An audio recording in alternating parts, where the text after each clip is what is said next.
जिस तरीके से जनता दल यूनाइटेड के ने और मुख्यमंत्री नीतीश कुमार ने अपने ही नेताओं के साथ धोखा किया, अपने ही नेताओं के साथ धोखा कर कर उन्होंने जिस तरीके से पशुपति कुमार पारस जी के नाम को ज़्यादा प्राथमिकता दी, सिर्फ अपनी व्यक्तिगत रंजिश निकालने के लिए। क्यों? क्योंकि चिराग पासवान ने भैया आपको विधानसभा के चुनाव में आपको नुकसान पहुंचाया, आपको तीसरे नंबर की पार्टी बनाया, आपके आधे से ज़्यादा सिटिंग विधायक, सिटिंग मंत्रियों को हरवाने का काम किया। तो सिर्फ ये रंजिश निकालने के लिए, विंडिक्टिव पॉलिटिक्स के लिए, बदला लेने के लिए आपने मेरे ही परिवार के एक सदस्य को मंत्री बनाने के लिए आपने अपने पार्टी के नेताओं को आपने इग्नोर किया। यकीनन आने वाले दिन में मेरा पूरा दावा है, पूरा विश्वास है कि बहुत जल्द जनता दल यूनाइटेड में एक बड़ी टूट देखने को आप लोगों को देखने को मिलेगी। कई ऐसे नेता हैं जो हम लोग के भी संपर्क में हैं, कई ऐसे विधायक हैं जो हम लोग के भी संपर्क में हैं, और बहुत जल्द जनता दल यूनाइटेड में टूट के साथ ही बिहार में पुनः विधानसभा चुनाव की भूमिका तैयार होगी। और उस बिहार विधानसभा चुनाव में आप देखेंगे कि जो लोक जनशक्ति पार्टी ने आज की तारीख में 6% का मत हासिल किया है, इसमें ना सिर्फ वृद्धि होगी बल्कि आने वाले समय में, और ये विश्वास मुझे इस बात से मिलता है क्योंकि अब मैं जनता के बीच में जा रहा हूँ, और जिस तरीके से जनता का प्यार इस आशीर्वाद यात्रा के तौर पर मुझे मिल रहा है। मैं इससे पहले भी कई यात्राओं पे निकला हूँ, बिहार फर्स्ट, बिहारी फर्स्ट यात्रा मैंने इससे पहले की है, बिहार बचाओ यात्रा मैंने अपने नेता आदरणीय रामविलास पासवान जी के साथ मैंने की थी।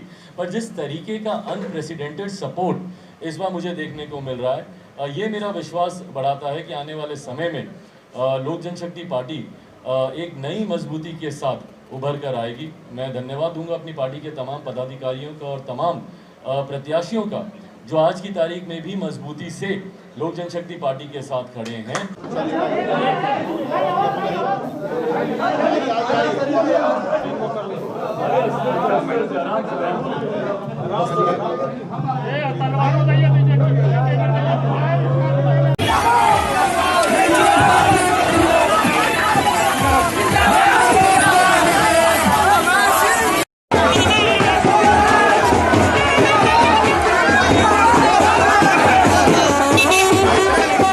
जिसने जो करना था किया, जिसकी जो महत्वाकांक्षा थी, और आज की तारीख में वो स्पष्ट हो गया।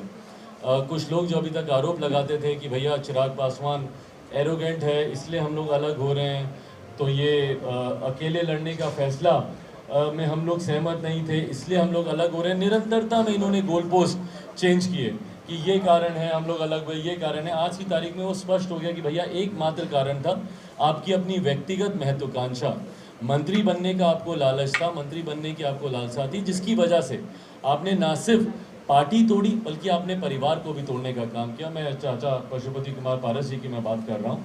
और ना सिर्फ, और ये धोखा, ये खंजर उन्होंने चिराग पासवान की पीठ में नहीं भोंका है, ये खंजर उन्होंने आदरणीय हम सब के नेता, हमारे आदर्श आदरणीय रामविलास पासवान जी की पीठ में भोंका है। मेरे नेता, मेरे पिताजी पूरे विश्वास के साथ अपने निधन के समय ये इस विश्वास के साथ गए थे कि क्योंकि मेरे छोटे चाचा जी का निधन हो गया था और मेरे पिताजी के निधन के वक्त उनको विश्वास था कि उनके छोटे भाई हैं जो ना सिर्फ पार्टी को भी संभालेंगे बल्कि परिवार को भी संभालेंगे। और पिताजी के निधन के बाद यकीनन उनके ऊपर ये जिम्मेदारी थी, भाई परिवार के मुखिया थे आप, उस पीढ़ी में सबसे बड़े आप थे, हमारी अगली पीढ़ी को मार्गदर्शन देना, उसको संभालना और परिवार को एकजुट रखने की जिम्मेदारी आप पर थी। और उस जिम्मेदारी को निभाना तो दूर, आपने अपनी व्यक्तिगत महत्वाकांक्षाओं के लिए जिस तरीके से आप परिवार से आप अलग हुए, ये बहरहाल आज उनका मंत्री बनने के बाद इस बात को स्पष्ट हो गया है कि ये उनकी महत्वाकांक्षाएं थी जो उनको पार्टी और परिवार दोनों से दूर लेकर गई। बट बहरहाल दुख बस मुझे इस बात का होता है कि आज वो जिसकी गोद में जाकर बैठे हैं, ये वही नीतीश कुमार हैं जिन्होंने जीते जी कभी हमारे नेता, हमारे आदर्श आदरणीय रामविलास पासवान जी को राजनीतिक तौर पर बढ़ने नहीं दिया।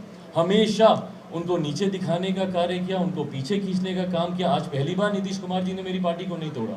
इससे पहले 2005 में जो दोनों बार विधानसभा के चुनाव हुए थे, दोनों बार हमारे जीते हुए विधायकों को तोड़ने का काम किया। आज उनकी पार्टी में जो मुख्य प्रवक्ता बनते हैं उस एमएलसी को तोड़ने का इन्होंने काम किया, हमारे एक जीते हुए विधायक को तोड़ने का काम किया। तो जिस पार्टी ने और जिस नेता ने बार बार हमारे नेता को तोड़ने का, उनको अपमानित करने का काम किया, आज आप उन्हीं के साथ जाकर आप मिल गए, उन्हीं के संरक्षण में आज आप मंत्री बनने के लिए आप गए हैं। तो ये अपने आप में दर्शाता है कि भैया आपका समर्पण हमारे नेता या उनके विचारों के प्रति कितना था। कल जब हमारे नेता का परसों जब हमारे नेता का जन्म दिवस था, उनकी जयंती के दिन सत्ता पक्ष से लेकर विपक्ष तक हर किसी ने उनको श्रद्धांजलि दी।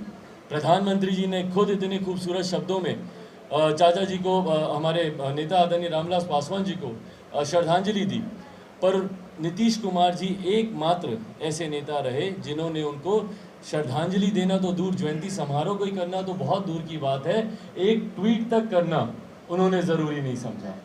और जिस व्यक्ति ने आपके नेता का अपमान किया हो, आपके भाई का अपमान किया हो, और आप भैया भैया कहते नहीं थक रहे हो, आप उसी नेता के साथ जाकर आप गोद में बैठ गए। क्यों?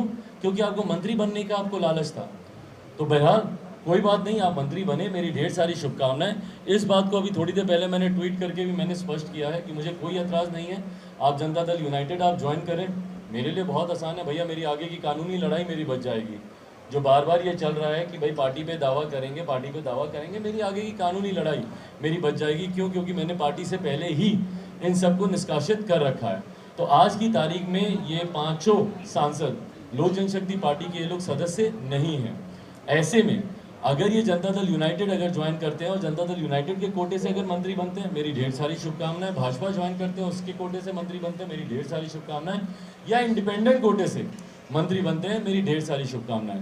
पर अगर ये लोक जनशक्ति पार्टी के कोटे से, जो कि मैं मीडिया के चैनल पे मैं देख रहा हूँ प्रमुखता से, और मैंने प्रधानमंत्री जी को भी इसी संदर्भ में मैंने उनको कल पत्र लिखा है और उनको भी मैंने इस बात का आग्रह किया है कि भाई आप इनको किसी भी कोटे से आप मंत्री बना सकते हैं, बट अगर लोक जनशक्ति पार्टी के कोटे से अगर आप इनको मंत्री बनाएंगे तो उस पर हम लोग को एतराज़ होगा। अगर ये नाम आता है कि भैया लोजपा का कोटा क्या मतलब, हमारे नेता आदरणीय रामविलास पासवान जी के निधन के बाद जो जगह खाली हुई उस जगह पर आप मंत्री बना रहे हैं, तो जो व्यक्ति आज की तारीख में लोक जनशक्ति पार्टी का सांसद है ही नहीं, पार्टी से जिनको निष्कासित कर दिया गया है, उनको अगर लोजपा के नाम के तले अगर उनको मंत्री पद की अगर शपथ दिलाई जाएगी तो इस पर हम लोग को ज़रूर एतराज़ होगा, और इसके लिए हम लोग ज़रूरत पड़ेगी तो हम लोग न्यायालय भी जाएंगे। जिस तरीके से जनता दल यूनाइटेड के ने और मुख्यमंत्री नीतीश कुमार ने अपने ही नेताओं के साथ धोखा किया, अपने ही नेताओं के साथ धोखा कर उन्होंने जिस तरीके से पशुपति कुमार पारस जी के नाम को ज़्यादा प्राथमिकता दी, सिर्फ अपनी व्यक्तिगत रंजिश निकालने के लिए। क्यों? क्योंकि चिराग पासवान ने भैया आपको विधानसभा के चुनाव में आपको नुकसान पहुंचाया, आपको तीसरे नंबर की पार्टी बनाया, आपके आधे से ज़्यादा सिटिंग विधायक, सिटिंग मंत्रियों को हरवाने का काम किया। तो सिर्फ ये रंजिश निकालने के लिए, विंडिक्टिव पॉलिटिक्स के लिए, बदला लेने के लिए आपने मेरे ही परिवार के एक सदस्य को मंत्री बनाने के लिए आपने अपने पार्टी के नेताओं को आपने इग्नोर किया।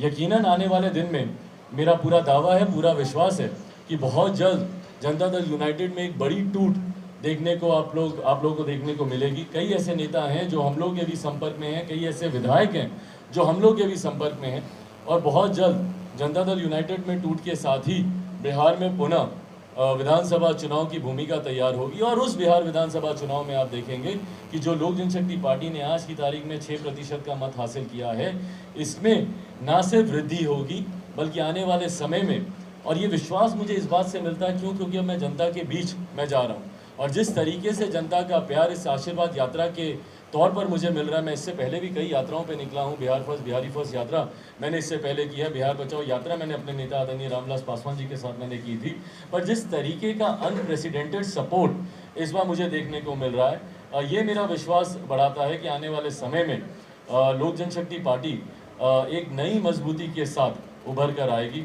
मैं धन्यवाद दूंगा अपनी पार्टी के तमाम पदाधिकारियों का और तमाम प्रत्याशियों का जो आज की तारीख में भी मजबूती से लोक जनशक्ति पार्टी के साथ खड़े हैं।